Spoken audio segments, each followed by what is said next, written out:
ரகு இன்னும் ஒரு வாரத்தில் அமெரிக்கா கிளம்ப போகிறான். அவனுக்கு என்னென்ன தேவையா இருக்கு என்று மாலதி ஒவ்வொன்றாய் எடுத்து பெட்டியில் அடுக்கி வைத்து கொண்டிருந்தாள். மாலதி, நீ எல்லாத்தையும் எடுத்து வச்சு பெரிய மூட்டையா என்னை சுமக்க வச்சிடாத. ரகு தன் மனைவியிடம் சிரித்து கொண்டே சொன்னான். ஐயே, உங்களுக்கு என்ன தேவைன்னு எனக்கு தெரியாதா? போய் கோபம் காட்டினாள் மாலதி. உன்னை பிரிஞ்சு எப்படி தான் இருக்க போகிறேனோ. சீக்கிரமாக நான் அங்கே வரதுக்கான ஏற்பாட்டை செய்யுங்க. மாலதியின் பதிலால் முகத்தில் புன்னகை வந்தது ரகுவுக்கு. முன்னறையில் ரகுவின் அப்பா ராமநாதனும் அவனின் அம்மா சுகன்யாவும் அமைதியாக இவர்கள் இருவரின் உரையாடலை கவனித்துக் கொண்டிருந்தார்கள். மகன் சிரித்து சிரித்து மாலதியிடம் பேசியது கூட ரகுவின் அம்மா சுகன்யாவுக்கு எப்பொழுதும் கோபப்படாதவள் அந்த மனநிலையில் கோபப்பட்டாள். காரணம், நான் அமெரிக்கா போக போறேன் என்று சற்று முன்தான் இவர்கள் தெரிவித்திருந்தான். அதுவும் மாலதி, உங்கள் ட்ரெஸ் எல்லாம் பேக் பண்ண ஆரம்பிக்கலாமா என்று கேட்டாள். அதை கேட்டுக்கொண்டே வந்த சுகன்யா, எதுக்குடா உன் ட்ரெஸ் எல்லாம் எடுத்து வைக்க சொல்கிற? ரகுவுக்கு இந்த கேள்வி சற்று சங்கடத்தை கொடுத்தாலும், அம்மா சாரி, உங்ககிட்ட சொல்ல மறந்துட்டேன். எனக்கு அமெரிக்கா போகிறதுக்கு விசா ரெடி ஆயிடுச்சு. இன்னும் ஒரு வாரத்தில் கிளம்பிடுவேன். முன்காலை காலை பேப்பரில் மூழ்கியிருந்த ராமநாதனுக்கு இவன் சொன்னது காதில் விழுந்ததும் திடுக்கிட்டு தன் மனைவியின் முகத்தை பார்த்தார். என்ன சொல்கிறான் இவன் என்ற கேள்வி பார்வை துக்கி நின்றது. சுகன்யா, ஏண்டா திடீர்னு சொல்கிற? நீ அமெரிக்கா போகிறதுக்கு முயற்சி பண்ணிக்கிறதாவது சொல்லியிருக்கலாம்ல. ரகு கொஞ்சம் எரிச்சலாய் பார்த்தான். அம்மா, இப்போ என்ன நடந்துச்சுன்னு கோபப்படுற? 6 மாதமாக முயற்சி பண்ணிக்கிட்டு தான் இருக்கிறேன். போன மாதம்தான் ஓகே ஆச்சு. சரி, எல்லாம் ரெடியான பின்னாடி சொல்லலான்னு நினச்சேன். அப்போ அமெரிக்கா போகிறதுக்கு முயற்சி பண்ணிக்கிட்டு இருக்கேன்னு எங்களுக்கு தான் சொல்லலை, மாலதிக்கு சொல்லிட்டியா? நானும் அவளும் பிளான் பண்ணிட்டு தான் இந்த அமெரிக்கா போகிறதுக்கு ஏற்பாட்டையே ஆரம்பித்தோம். சுகன்யாவுக்கு கண்களில் குப்பென கண்ணீர் வந்தது. இதுவரை வளர்த்து போன வருடம் கல்யாணம் செய்து வந்த மனைவிக்கு 6 மாதத்துக்கு முன்னால் அமெரிக்கா போகும் திட்டத்தை சொல்ல முடியுது. பக்கத்தில் இருக்கும் அப்பா அம்மாவுக்கு சொல்ல முடியவில்லை. மனதுக்குள் வேதனை நிறைந்திருந்தாலும் போக முன் எதுவும் சொல்ல வேண்டும் என்று நினைத்தவள் தன் வாயை இறுக மூடிக்கொண்டாள். இவர்கள் பேசிக்கொள்வதை உட்கார்ந்து அமைதியாக பார்த்து கொண்டிருந்தவர் ராமநாதன். என்ன சொல்வது? மனைவியை கண்ணை காட்டி அழைத்தவர் அந்த சேரை இழுத்து போட்டு உட்கார் என்று சுகன்யாவை உட்கார வைத்தார். சரி, நீங்கள் வாங்க.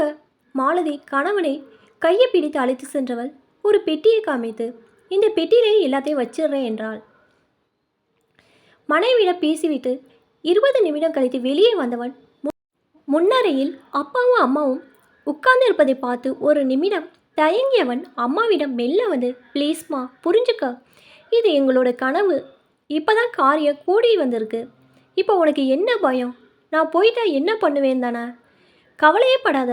உனக்கு அப்பாவுக்கும் நல்ல ஹோம் ஒன்று ஏற்பாடு பண்ணியிருக்கிறேன். இதை விட அங்கே எல்லா வசதியும் இருக்குது. எதுக்கும் கவலைப்படாத. அப்போ மாலதி எங்கள் கூட இருக்க மாட்டாளா? அம்மா, நான் கிளம்புன உடனே அவள் அவங்க வீட்டுக்கு போயிடுவா. 1 மாதம் லீவ் போட்டிருக்கா. அதுக்கப்புறம் ஜாபை அங்கேயே மாற்றிட்டு அவங்க கூடவே இருப்பாள். நான் 1 வருஷத்தில் அவளுக்கு வேலையை ஏற்பாடு பண்ணிவிட்டு கூப்பிட்டுக்குவேன். அப்பா அம்மா கூட இருக்கிறதுக்கு நீ தான் முடியாதுன்ட்ட. இப்போ உன் சம்சாரத்தையும் எங்களை விட்டு தள்ளி வச்சுக்கிற. சுகன்யாவின் இந்த கேள்விக்கு ரகுவால் பதில் சொல்ல முடியவில்லை. மெல்ல வெளியேறினான். பாருங்க, ஒன்றும் பேசாமல் போகிறான். சுகன்யா மெல்ல விசுமலுடன் சொல்ல, ராமநாதன் கொஞ்சம் அமைதியாக இரு.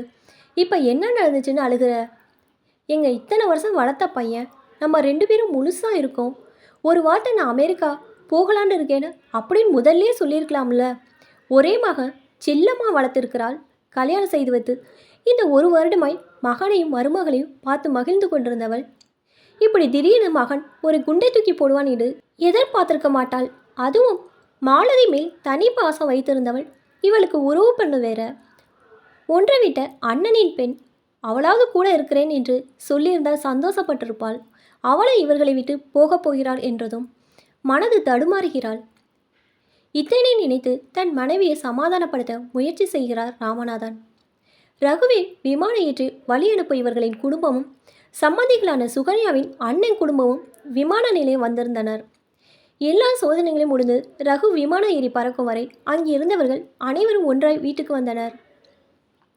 மறுநாள் மாலதி தன் அப்பா அம்மாவுடன் போய் வருகிறேன் என்று சொன்னாள். ராமநாதனும் சுகன்யாவும் எதுவும் பேசாமல் அமைதியாக அவர்கள் மூவரையும் அனுப்பி வைத்துவிட்டு கதவை சாத்தினர். அவர்கள் கிளம்பி சென்ற பின் சுகன்யா குலுங்கி குலுங்கி அழுதாள். ராமநாதனுக்கு என்ன சொல்வதென்றே புரியவில்லை. அதுவரை மகனும் மகளும் சிட்டுக்குருவிகளால் அந்த வீட்டுக்குள் வளைய வந்தவர்கள் இப்போது யாரும் இல்லாமல் வெறுமையா. அவருக்கும் மனதெல்லாம் வேதனை. யாரோ மென்மையாய் கதவு தட்டு சத்தம். அதுவரை அழுது கொண்டிருந்த சுகன்யா விருக்கென நிமிர்ந்தவள் அவசர அவசரமாய் தன் கண்களை துடைத்து கொண்டு கதவை திறந்தாள். வெளியே மாலதி நின்று கொண்டிருந்தாள். அத்தையின் முகத்தை பார்த்தாள். அழுது ஓய்ந்திருந்தது தெரிந்தது.